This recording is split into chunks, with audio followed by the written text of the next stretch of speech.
Good afternoon, and welcome to Sensible Financial Planning's webinar on Medicare premium surcharges and how you can minimize or avoid them. I'm Rick Miller, Sensible Financial's founder and CEO, and I will be your moderator. Today, Sensible Financial's Senior Advisor Josh Trubow will talk about your Medicare premiums and potential surcharges, how surcharges are calculated, and what you can do about them. Josh is a certified financial planner and holds a master's in financial planning from Bentley University. He's been at Sensible Financial since 2011. Please submit any questions that you may have for Josh through the Q&A link at the bottom of the window. Josh will answer as many questions as he has time for, once approximately midway through the webinar and once at the end. Unfortunately, he can't give personal advice in this setting. There isn't time to gather the information and context necessary to do so. We will provide contact information for Josh at the conclusion of the webinar, and we will be sending you a link to the recording as well. Take it away, Josh. All right, thanks, Rick. And thank you all for joining me on the webinar. So we are planning to talk about minimizing Medicare premium surcharges. And we're dealing with the government here. So those surcharges have an acronym of IRMA, which you can see on the page here, which stands for Income Related Monthly Adjustment Amount. And I'm going to define that term later in the presentation, but you may hear me use the term surcharge and IRMA interchangeably.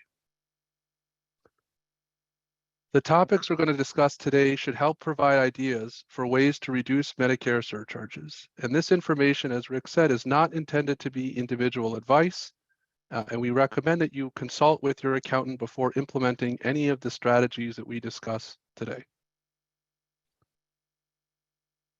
I'm hoping that when the webinar is over, you'll know more about your Medicare premiums and surcharges. You'll have ideas on how you can influence the surcharges that you pay, and you'll know when you should start thinking about all of this.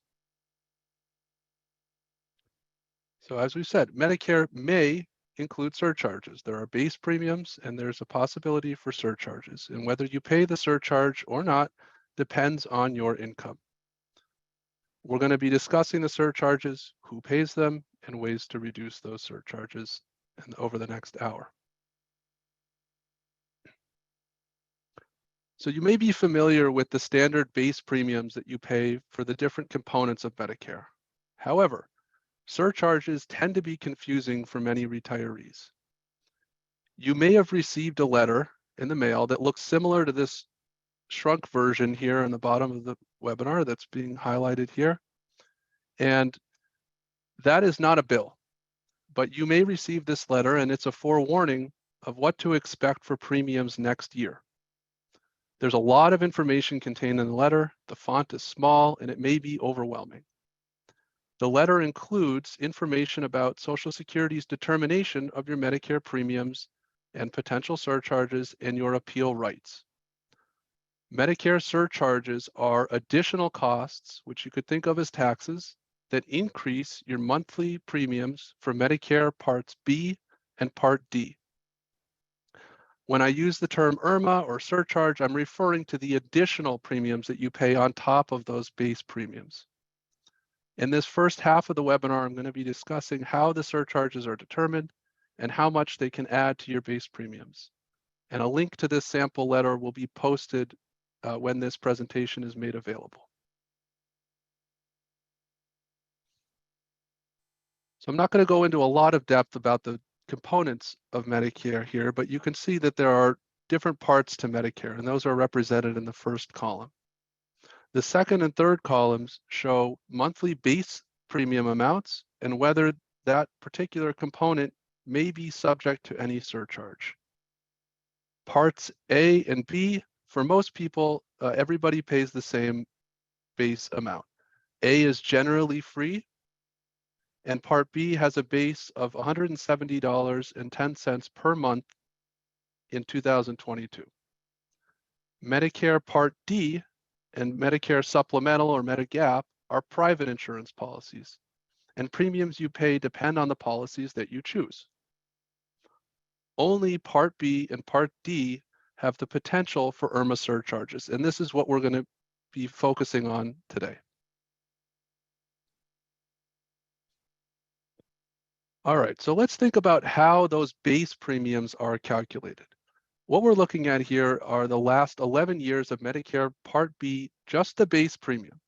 And over that time period, changes from year to year have been as high as 16% of an increase in 2016 and as low as a 3% decline or decrease in 2023. Now, we certainly hope that the premiums continue going down like they are next year, but the trend is that they go up over time. And we can see that from year to year, they can go up or down or stay flat. The base premiums are determined based on Medicare's estimate for the cost of care, which we have very little to no control over, right? Staying healthy and avoiding expensive doctor visits will not change your It's not going to reduce your base premiums. However, the surcharges that we're going to talk about also fluctuate from year to year and are based on what the base premiums are. So if the base premiums decline from one year to the next, you would anticipate that the amount of the surcharges that you may potentially pay are also going to decline. For 2023, we've said it's a decline of about 3%. The premium has declined from $170.10 to $164.90 for 2023. So how are the surcharges calculated? Again, this is the component that goes on top of that base premium. The surcharge increases are based on changes in base premiums. The surcharge itself is based on a specific type of income called Modified Adjusted Gross Income, or MAGI. If your MAGI is over certain thresholds, you may pay more than the base premium amounts. We're going to discuss MAGI in a few slides and define it, figure out how to calculate what your MAGI is. The determination for whether or not you pay the surcharge happens annually and takes effect starting in January for the calendar year. And they're looking at MAGI from 2 years ago. Social Security uses the information from your most recent tax return, and they ask the IRS to provide your filing status, your adjusted gross income, and any tax-exempt interest. And we're going to talk about why those figures are all important in just a minute. We think about the IRMA or the surcharge calculation and the timeline here. There's a reason that they use 2 year ago income. Okay, if you think about it, if you're paying premiums starting in January of a calendar year, Social Security can go to the IRS and ask for your income, but the IRS has no idea what your 2022 income is because you haven't yet earned it. Okay, so there's no way for them to set the surcharge based on what you're going to earn in the upcoming calendar year. If you think about going back 1 calendar year, they also cannot, before the beginning of the year, know what your 2021 income was because you haven't yet filed your tax return. So they have to go back 2 years to get the most recently filed tax return, and they use that amount and calculate your modified adjusted gross income to set the surcharge that you will pay for the upcoming calendar year. And again, that process is done annually. So the surcharge amount that you pay can fluctuate from year to year based on your income. Everyone who filed a 2020 tax return and who's on Medicare everyone who files a 2022 everyone who files a 2020 tax return, that information is going to be used to determine your 2022 Medicare premium. The letter that you receive, and we looked at a sample of that letter just a minute ago, usually comes out late in the year. Again, after you have filed the most recent tax return. And so you should get a letter right around now if you're going to pay Medicare surcharges for 2023. And again, that information will be based off of your 2021 income tax return. So what is modified adjusted gross income? We know that Social Security is calculating your modified adjusted gross income from your tax return to determine if you owe premium surcharges for Part B and Part D. But modified adjusted gross income does not show up anywhere on the tax return. And we've got a shrunk version of the tax return with some items called out, but you will not see the words modified adjusted gross income on the first or second page or anywhere else on the tax return. Imagine that, right? We're dealing with multiple government agencies, and you'd expect that they might make it easy for you to figure this out. Luckily, the formula for calculating modified adjusted gross income is relatively straightforward. It requires simple addition. Okay, so you're going to take your adjusted gross income, or AGI, okay, and you'll see here that that's represented on line 11 of your tax return. And you're going to add to it tax-exempt interest, which also shows up on the return on line 2A. Okay. Adjusted gross income, again, from line 11, includes things like your earnings, your taxable interest and dividends, any pre-tax IRA draws or distributions, pensions, annuities, the taxable portion of your Social Security, any capital gains, and any real estate or self-employed income. And those numbers are all added together to get to your adjusted gross income. However, tax-exempt interest does not add to adjusted gross income and has to be added back or added to adjusted gross income to arrive at modified adjusted gross income. For many people, adjusted gross income and modified adjusted gross income are the same because most people do not have tax-exempt interest.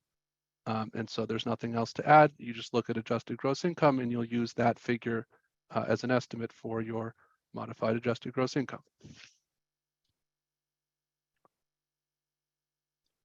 All right, so we're building here. Now that you understand what modified adjusted gross income is, let's see how it affects what you might pay in surcharges. And there are a lot of numbers on this table. The first column here is for a single filer, and it shows ranges of modified adjusted gross income. And the first range here is anything under $91,000 in modified adjusted gross income, again, from 2 years ago. Okay. As you move from the first bracket to the second, what you'll see is that the Medicare Part B and Part D premiums increase. Okay, now these premium amounts include the base amount plus any associated surcharge. And these are annual numbers, not monthly. Okay, so if we think about moving from the first bracket into the second, you'll notice that the incremental cost, or the surcharge, the total surcharge between Part B and Part D is $965 for a single filer. Now, how do we get to that $965 number? Right? We look at the difference in Part B premiums between these two brackets. Okay, so we subtract $2,041 from $2,857, and we get $816. And we add to it the additional Part D surcharge of $149. You add those two numbers together, and you get $965. The final column here represents the incremental cost as you go from one bracket to the next. Okay, so if you go from the second bracket to the third, you're going to pay not only the $965, but also an additional $1,461. So these amounts are additive.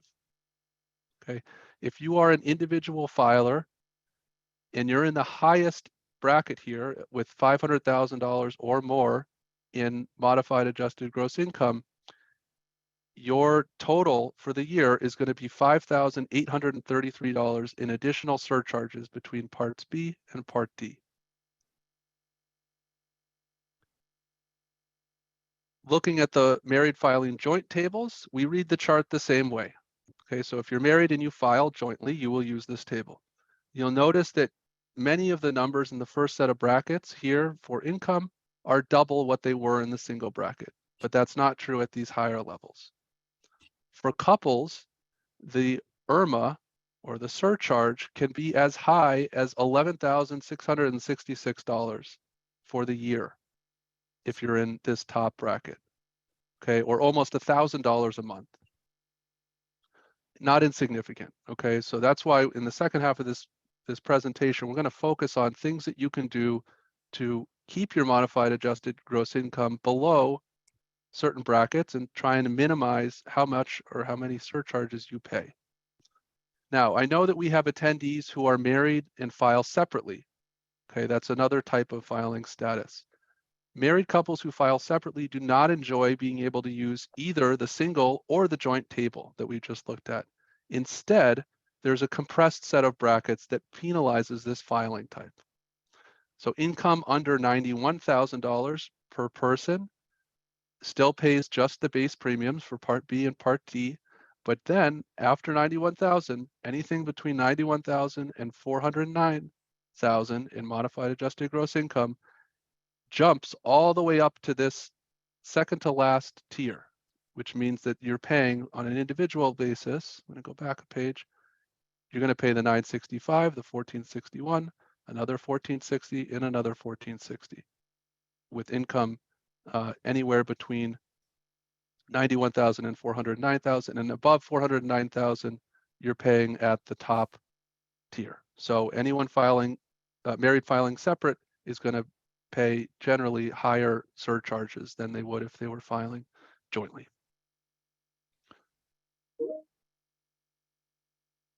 All right, one more example here. We have an individual filer on the top whose income is low enough to pay, we'll say, just the base Medicare premiums for Part B and the Part D prescription drug plan that they've chosen.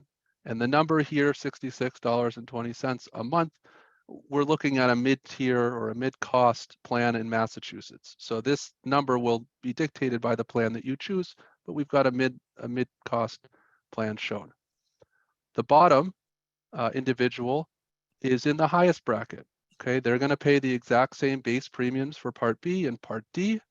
However, notice the surcharges here, and these are monthly amounts. Okay, I apologize for going between monthly and annual, but these are monthly figures. And you'll notice that the total that the person who's in the highest bracket pays compared to the person who's in the lowest is 3 times, right? The person here is paying 3 times more in premiums. So I think this helps us illustrate why it's so important to plan ahead and try and reduce your modified adjusted gross income.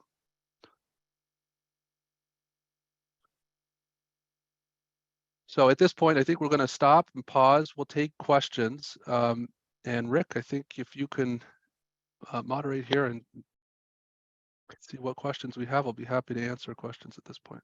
We have several questions, Josh. Let me start by asking, what can I do if I get a letter and I think the IRMA charges are too high? Okay. Well, I think that there are a couple possibilities here. The income number on the letter, right? Again, the letter is going to spell out exactly what the IRS says that your income was from 2 years prior. If that income does not align with what your tax return says, it's possible there's a mistake. Okay, and in this case, you want to contact the number on the letter and appeal the decision. All right, so that's one option. If it's too high, you may have had what's called a life-changing event. And we're going to talk about that in the second half of the meeting. But if you've had a life-changing event and your income is now lower and you want the determination to be based off of a current year income or an estimate of current year income instead of 2 years ago, there's a process for appealing, and you can go through that process and ideally have the premiums reduced. If you look at the letter and there's no life-changing event and there's no incorrect information, unfortunately, you're stuck with the surcharges that are outlined in that letter. And that is why I would say planning ahead is so important, because once you've incurred the income and once your tax return is filed, there's no more planning you can do for the most part, aside from if there's a life-changing event that happens in the future. Okay. Harvey asks, if you sign up for Medicare Advantage, could you still be assessed for a Part D surcharge? Great question, Harvey. So the answer is it depends. Okay. If you have Medicare Advantage and the Medicare Advantage plan includes prescription drug coverage, then the Part D surcharges that we looked at, which are much smaller compared to the Part B surcharges, but those Part D surcharges would apply if your Medicare Advantage plan has prescription drug coverage. And if you have Medicare Advantage, you also pay the Part B surcharge. So it's possible you'd have both, but if your plan does not have prescription drug coverage, it would be just the Part B surcharge that you would incur. AJ asks, are premium surcharges calculated only once based on your income at age 63, assuming Medicare at age 65, and fixed for life? Or are they calculated and adjusted annually every year when you're on Medicare based on MAGI 2 years prior? They are adjusted every year. So if you fall into one of these surcharge brackets for a particular year, it's unfortunate, but there are opportunities to structure your income in a way going forward so that in future years you may avoid or reduce the surcharges that you pay. So you have a crack at this every year because the calculation is redone. Stephen asks, what should one do if you filed an amended return after Social Security has already calculated the IRMA charges? So I think the question is, if we're talking about, let's say 2022, and you go back and you amend your 2020 tax return That's right. after That's the how I interpret the determination is question. made, I think that the answer is, if you amend the return and it would result in a change of your modified adjusted gross income enough to move you between the brackets that we've looked at, then you would want to appeal, right, or be in touch with them to have them adjust the premium, ideally down, right? So if you amend your return and you show less modified adjusted gross income, and that would allow you to pay less in surcharge, you would want to appeal and say to use the amended return figures and not the original filed return. Josh, we now have a question about the immediately previous slide. And the question is whether the $236 per month shown at the top there is per person or for both people. These are for single filers. Okay, so the base premium here that we're looking at, $170.10, that's the same for everybody who's on Part B. Okay, and that's the individual amount. So for couples, you would double that. Okay, the Part D again is also a single filer, and the surcharges here are also for single filers. So for a married couple filing jointly, the base premiums and the surcharges would increase accordingly. Okay. And Paul would like to know whether the brackets will stay the same in 2023 as they were in 22, or are they adjusted every year? Good question. So these brackets I think that you're talking about are the modified adjusted gross income brackets. They increase. Well, if there's inflation, they are increasing. So I don't remember off the top of my head what the number is for 2023 premiums, but it is higher than the 91,000 number that we're looking at here for 2020 income. So the 2021 income will have a higher set of brackets, and that's published towards the end of, so the numbers are out at this point in the year, and we could provide them to you if you're interested and want to follow up after the webinar. We have a question from Tracy, who would like to know how the surcharges work when one starts Medicare in the middle of the year, say 2024. Will the surcharges be linked to the 2022 tax return? Let's think about this. So you start Medicare in 2024. They will use, yes, it'll go back 2 years to 2022. That's correct. Okay. Let's see here. Oh my! So we have a large number of questions about various strategies for adjusting the premium and adjusting MAGI, and I'm going to speak preemptively and say that we expect to address all of those questions directly in the second part of the webinar. And let's see, there may be one more here.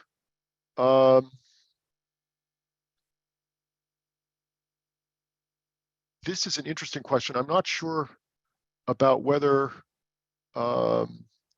we have the answer to this one, but if you have Part B and a plan for retirees offered by your former employer, which covers prescription drugs, not Part D, not Medicare Advantage, does the Part D surcharge apply? Ooh, tough one. I believe the answer is yes, but I think we could look into that and try and get back to whoever asked that question Okay. offline. Okay, we will do that. And I think this should be the last question because we want to be sure to get to the second part of the webinar. But Doug asks, for couples filing jointly with an 8-year difference in age, how are payments determined? How are surcharges determined? Yes. Okay, so you're still going to use the joint bracket, the set of tables here, right? So only if there's an 8-year difference in age, one person is going to likely start Medicare before the other, okay? And so you're going to use this bracket to determine what surcharge category you fall into. However, the Part B and Part D surcharges are only going to apply to one person, or the person who's on Medicare. Okay, so suppose jointly on your return, you have income between 284 and 340,000. It's the same number, but your Part B premium for the person who's on Medicare will total $5,308, and you'll pay an additional $620 for Part D. And when your partner also goes on Medicare, then each of you will pay this amount for Part B and the additional amount for Part D. Okay, well, we still have more questions, Josh, but I think that if we don't move ahead, we will never finish. So okay, well, I'm hopeful let's that move to the second section, and I will disappear here. Okay. So in terms of what you can do, I'm hoping that in the second half of this webinar, we will cover any questions that you have about strategies for minimizing premiums. But if there are still questions after the second set of questions that we take, again, please feel free to contact me directly or contact your advisor, and we'll be happy to follow up with you. So we recommend that you start thinking about future premiums and reducing your MAGI prior to retirement and at least 2 years prior to starting Medicare, if possible. Now, I understand many people on this call today may have already started Medicare and may be retired.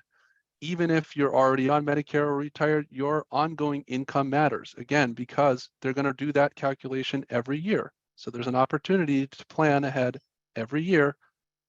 And the planning that you do this year, again, will affect the premiums or the surcharges that you pay 2 years down the road. So it's an ongoing process here.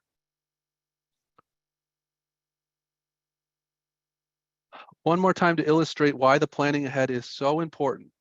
We have on the left an example of someone whose modified adjusted gross income, an individual filer, is just $91,000. Going one more dollar in income or modified adjusted gross income triggers a $965 surcharge on $1 of extra income. Okay, that's a 96,500% increase. And if you're married, you can double the amount. Okay, so planning ahead is really important. You don't want to be just on the line and not have planned ahead and seeing if there are opportunities to bring your modified adjusted gross income down and avoid that extra surcharge.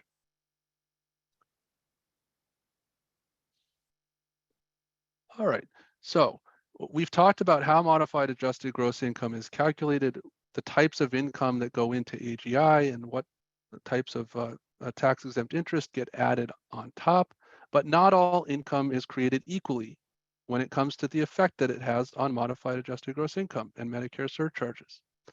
On the left is the best type of income because it does not increase modified adjusted gross income. So if you take money out of the bank, that's not going to show up on your tax return. It's not going to add to your modified adjusted gross income. If you take Roth IRA distributions, same thing. It's not going to add to modified adjusted gross income, or HSA distributions, or if you have a reverse mortgage and you take income there, no impact on modified adjusted gross income. In the middle, or the yellow box, outlines things, types of income or cash flow that have a partial impact on modified adjusted gross income. So your Social Security payment is taxable up to 85%. So a portion of that income is not going to add to modified adjusted gross income, but potentially most of it will.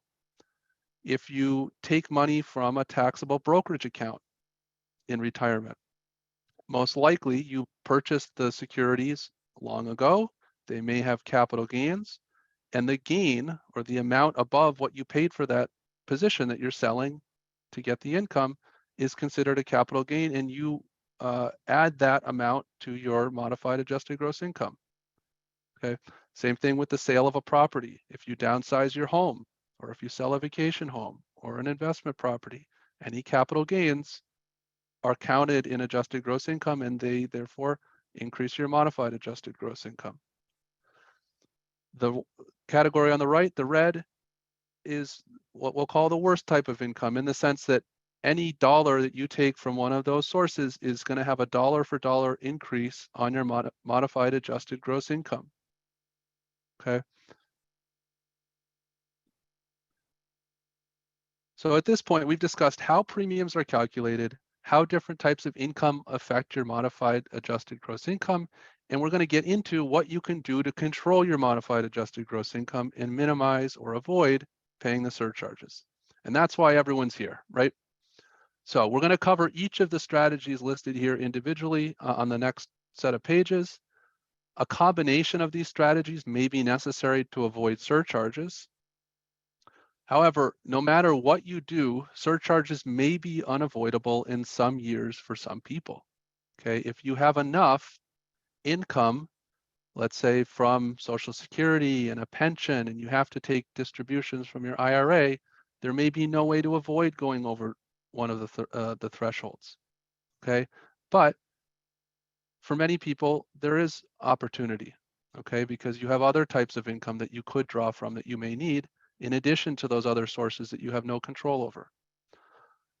It's important to point out and note that the decisions about minimizing surcharges cannot be made in a vacuum. Okay, we cannot just think about the impact that it's going to have on Medicare, because decisions that you make also have impacts on federal and state taxes. And as the saying goes, you don't want to let the tax tail wag the dog. So we want to think holistically about this all together, and not just about the impact on Medicare premium surcharges. So the first proactive option that we have listed here is qualified charitable distributions, or QCDs. And QCDs are available for individuals who are at least 70 and a half who plan to give to charity.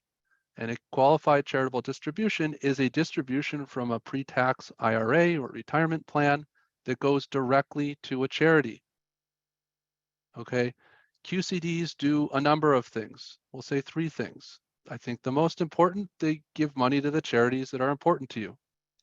Second, they can also satisfy a portion of, or your entire required minimum distribution. And also, they do not increase modified adjusted gross income. So this is one example that doesn't align with that continuum of income that I just showed you, right? Because previously I said anything that comes out of an IRA adds to modified adjusted gross income. This is an exception. If it goes directly to charity, it does not. So if you're already charitably inclined, this is a great option for helping to reduce your modified adjusted gross income. And you can do this even if you don't itemize your taxes. The second type of strategy here shows how structuring your retirement income can help reduce your Medicare premium surcharges.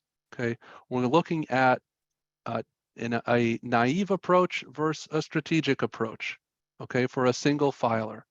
And the naive approach, the individual here is heavily drawing from either fully or partially taxable sources. And their modified adjusted gross income puts them in the third bracket, which means they're paying an additional $2,426 in surcharges. Okay, now let's look at the strategic approach. Each of these approaches has the exact same amount of cash flow. Okay, however, notice the strategic approach has a modified adjusted gross income of 90,000, right? Just below the limit of 91. And notice that the surcharge is now 0. Okay, this person has avoided almost $2,500 in premium surcharges by just structuring their income in a different way. Okay, they still have the same Social Security and pension. Okay, those are unavoidable. However, instead of drawing $35,000 from their IRA, they only drew $5,000. And instead, to get the extra income, they took $10,000 from a Roth account and they took $20,000 out of their bank. And each of these sources do not count towards modified adjusted gross income, and that's what allowed the modified adjusted gross income to be lower and to avoid that surcharge. Okay, so thinking about the sources of your income is really important. And this is one of the best opportunities that many retirees have for keeping their modified adjusted gross income down. And this is something that you do every year. Okay, again, because that calculation is done again every year. The next option here, early Roth conversions. So a Roth conversion means you take money out of an IRA and you move it into a Roth account, right? So it goes from being pre-tax to after-tax. And that process is a taxable event. It increases your modified adjusted gross income. So doing early Roth conversions means if you do the conversion in years prior to starting Medicare, right, where it's not going to be used as part of the calculation for your surcharge, you can do a number of things. You can reduce your future required minimum distributions by having more money in the Roth and getting it out of the pre-tax accounts. You also give yourself a lot of flexibility. Like we just looked at in the previous page, this strategic approach was able to take money out of their Roth account and keep their modified adjusted gross income down. If you don't have any money in the Roth account, that's not an option for you. So these early conversions can be helpful. Roth conversions that incur surcharges might still be advantageous if having the larger Roth balance would allow you to reduce your modified adjusted gross income enough to avoid surcharges in multiple years. So doing a Roth conversion might cause you to pay a surcharge in the year or 2 years after you do the conversion. It may be a small one-time surcharge, but having that money in the Roth might then allow you, if your income is sort of on the border, to take more from a Roth and less from an IRA and avoid surcharges in multiple years down the road.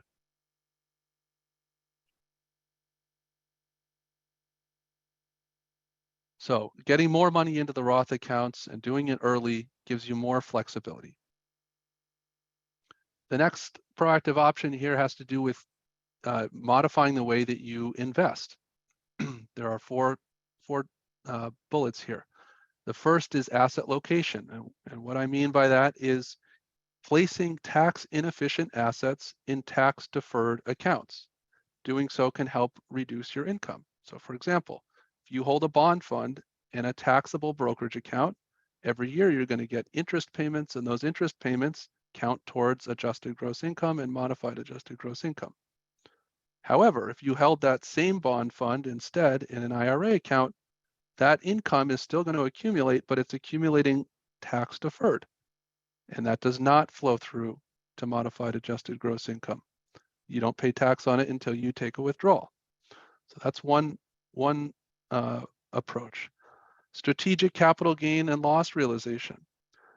You can do tax loss harvesting, which means looking at the positions in a taxable brokerage account and selling positions that have losses. And you can use those losses against other gains. Okay, so if you're getting towards the end of the year and you know that your modified adjusted gross income is creeping up towards the top of one of these thresholds and you want to try and avoid going over 2 years down the road, you could think about tax loss harvesting and selling some positions at a loss to wipe out gains that you may have taken earlier in the year. You may also consider selling an appreciated property at least 2 years prior to beginning Medicare. So a number of our clients and retirees downsize at some point around retirement. And you could think about if you and or your spouse are 62 years old, you're not yet on Medicare, and you're thinking of downsizing, if you do that downsize and your house has a considerable gain, if you sell the house 3 years ahead of starting Medicare, no harm in terms of impact on Medicare surcharges. But if you wait and you do it 2 years ahead, then that's going to end up increasing your Medicare surcharge. So thinking about the timing of these sales is really important. The next approach here is low portfolio turnover. So investing in passive or index funds naturally helps reduce the turnover of a portfolio. This means that you're not selling and buying, or the fund is not buying and selling as often. Thus, you have more control over when the gains or losses are realized. High turnover portfolios tend to generate gains and losses without as much control. And finally here, using ETFs where available. ETFs are exchange traded funds. They're a type of investment vehicle similar to a mutual fund, but different. And compared to a mutual fund, they have fewer capital gain distributions and are generally considered to be more tax efficient. So using ETFs where you can help, again, keep the taxable income number down. The next strategy is to do tax deductible plan contributions. So this is a consideration only if you're still working, right? You can't make 401k contributions if you're not working. Increasing pre-tax retirement plan contributions can help avoid taxation of the contributed amount. So if you think of an example, suppose you earn $100,000 and that's your only income source, okay? If your modified adjusted gross income would normally be $1,000 and you would be over the first IRMA threshold, right? Contributing to a pre-tax 401k, let's say a year before retirement, would allow you to reduce your modified adjusted gross income down below that $91,000 threshold, and you've just avoided the surcharge.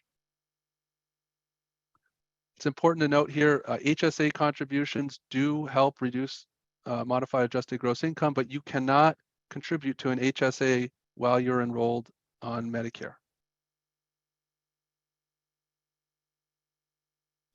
Okay, and the last strategy here that we're going to talk about is form SSA-44, also called the life-changing event form.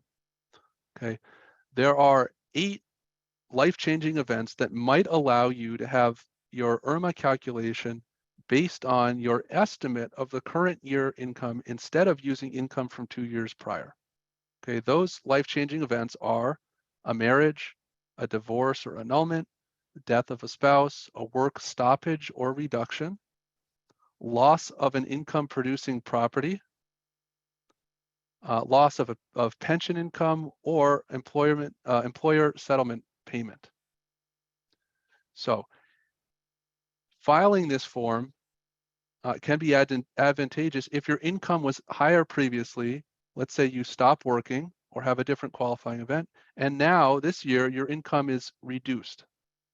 Okay, if you qualify, an accountant can help you complete the form, and there's no harm to fill it out. If you aren't sure, you could fill it out and you could submit it. The worst that's going to happen is they're not going to accept it, and they'll use income from 2 years ago. But if it's accepted, what you're going to do to have it accepted is you're going to indicate which event you've experienced. You're going to estimate the income for the current year, and you're going to provide evidence of the event that you've experienced.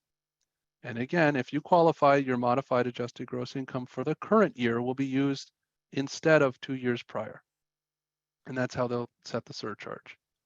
And you only fill out this form if you think that you're going to be able to move yourself down or avoid some of those surcharges. And you might file this form multiple times. Okay, so let's say in 2022, you're still working in 2023, you retire, okay?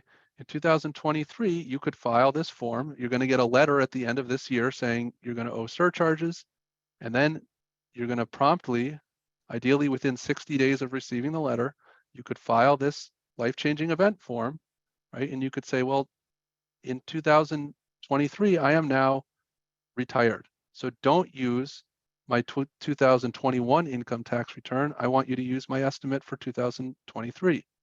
And again, if your income is lower and they accept the form, you've now reduced your modified adjusted gross income and the surcharge that's associated with it. So let's look at a quick example. All right, this is really, really simple here. This individual here, we'll call her Sally, has income of $180,000 in 2020. And normally she would owe a surcharge of $3,886 for the calendar year 2022. However, she receives the letter late in 2021 telling her that she's going to pay more in 2022. Let's say she remembers this webinar and she files the form, okay, within 60 days. And because she had a work stoppage in 2022, her modified adjusted gross income is only $45,000. Okay, look at the income sources that she has here. She has a pension that starts once she retired. She's taking some from her IRA, a little bit from her Roth, some from her bank, and she has some income from her brokerage account that does add a little bit to modify adjusted gross income, but she's well below that $91,000 number. And a work stoppage like retirement is a qualifying event. So by filing that form, she's just avoided almost $4,000 in surcharges. Now she could file that form a second time, right? She could file the same form in 2023, right? That's the same example that I just provided. So if she files it twice, she's now saved herself double this, right? $7,772. So I think that's the last example that we're going to go through. I think with that feel-good story, we're going to wrap up here and take any more questions. Hey, so let's see. We have several questions here, Josh. The first one is, I took a lower paying job. Does that qualify as a life-changing event? So if we use the language that's on the form, right, if the reduction in pay is due to a work stoppage or a reduction in hours, you may qualify. Okay, if you're working the same number of hours but getting paid less, you're unlikely to qualify. But I'd say in this example, it can't hurt to file. Okay, it's going to take whatever time it takes to fill out the form, but the worst they can do is deny it. Okay. One of our participants asks, gains from selling your primary residence are not federally taxed, so would it also not affect IRMA? Gains from selling. I think what you're referring to is the exemption amount, right? So gains over the exemption amount, right, that would be taxed do affect your modified adjusted gross income. So individuals receive a $250,000 exemption, couples receive a $500,000 exemption on the gain that they have from selling a primary residence. So if you have gains above that amount, they are going to affect your modified adjusted gross income. Okay. Let's see here. William asks, does retirement from work qualify as a work stoppage for the life-changing event form purposes? Yes, it does. Okay. Somebody else asked basically the same question. Is retirement a life-changing event? Carl asks, would a transfer or gift of property before realizing a gain avoid the inclusion of income in modified adjusted gross income? For example, transferring real property to a family trust. To a family trust. Well, I think I need to know who is going to pay the eventual tax on that gain. It sounds like if it's not you, then it would not affect your modified adjusted gross income. So if you gifted, let's use a slightly different example here. Suppose you have positions in a brokerage account that you want to give to a grandchild. You could transfer those in kind. The grandchild could keep them. They could sell them. The sale would be on their tax return and not yours, and therefore you would avoid the gain on that gifted position. Okay.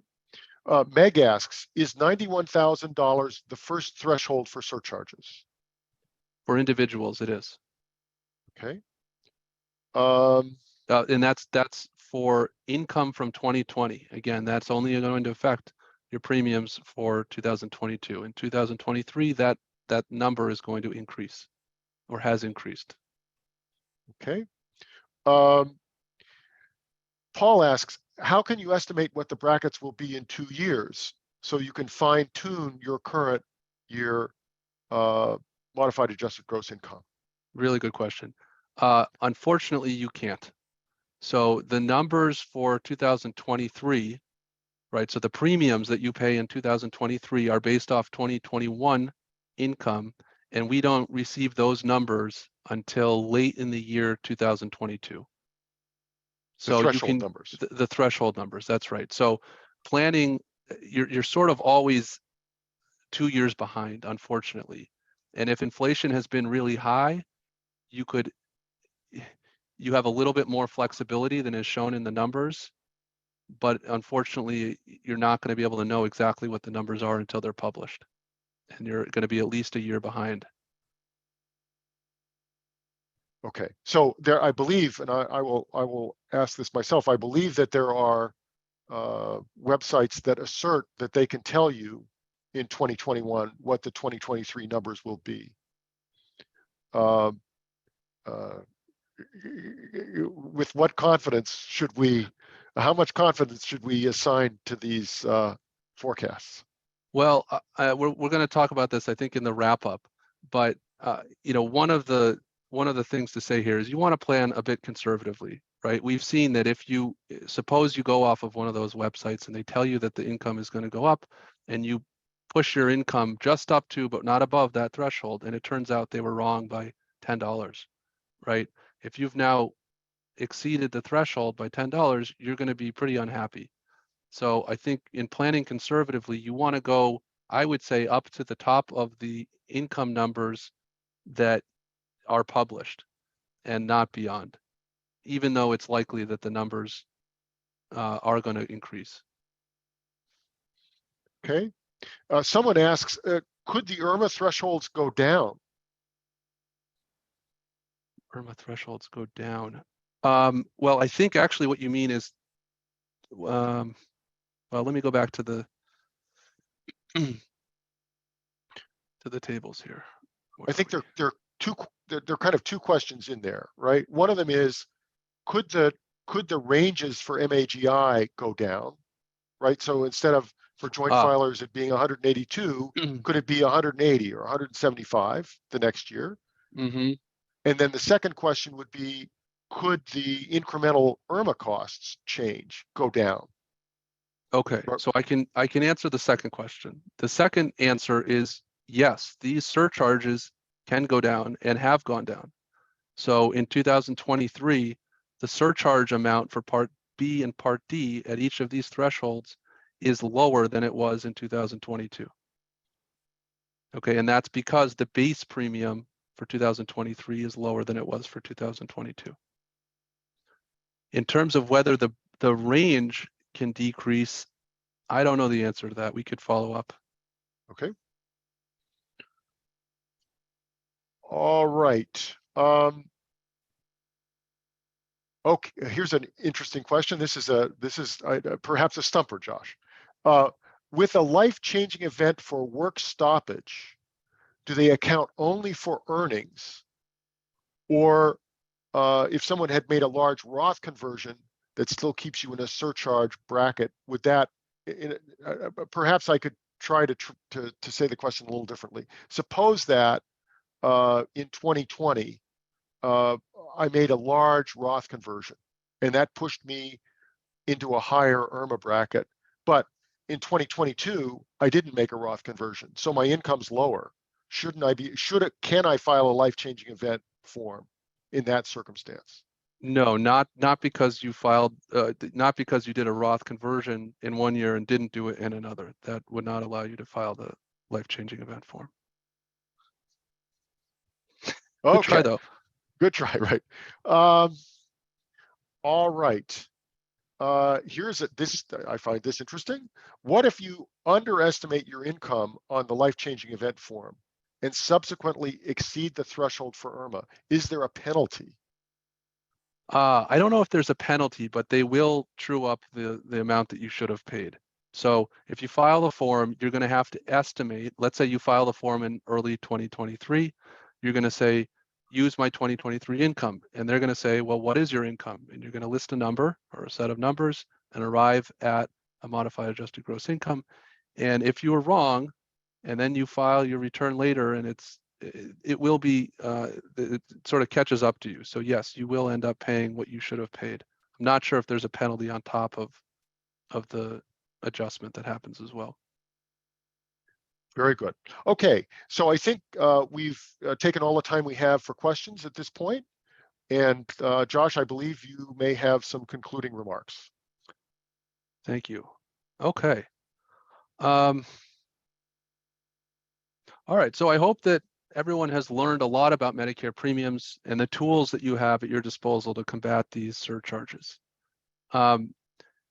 It's important to note, sort of plan conservatively. You don't want to skirt the line when it comes to these IRMA brackets, right? Again, $1 of extra income can have a huge impact on the surcharge that you pay. So, you know, in doing this planning in this webinar, it looks pretty crisp. But in reality, if you're planning at the end of the year and you know what your income is and you know what a lot of your other income sources are, you know, there could be capital gain distributions, there could be other types of income that, you know, you didn't really account for, you might have missed. So plan a bit conservatively. You don't need to get all the way up to the top. You want to avoid going over these brackets. And I would say, if you have specific questions that we didn't answer today or questions about your own situation, please contact your sensible financial advisor or send me an email. I'll be happy to follow up with any questions that you may have. Rick? Okay. Thank you everyone for joining us. Our next webinar will be presented by Chris Andresiak in December, and he will address mutual fund dividend distributions and capital gains distributions. You can register for that webinar by visiting our webinars page on the website, sensiblefinancial.com/webinars. And we will be sending you the recording from today's webinar via email. Thanks again for joining us. If you have additional questions, please contact your advisor or send us an email. Have a great afternoon. Goodbye.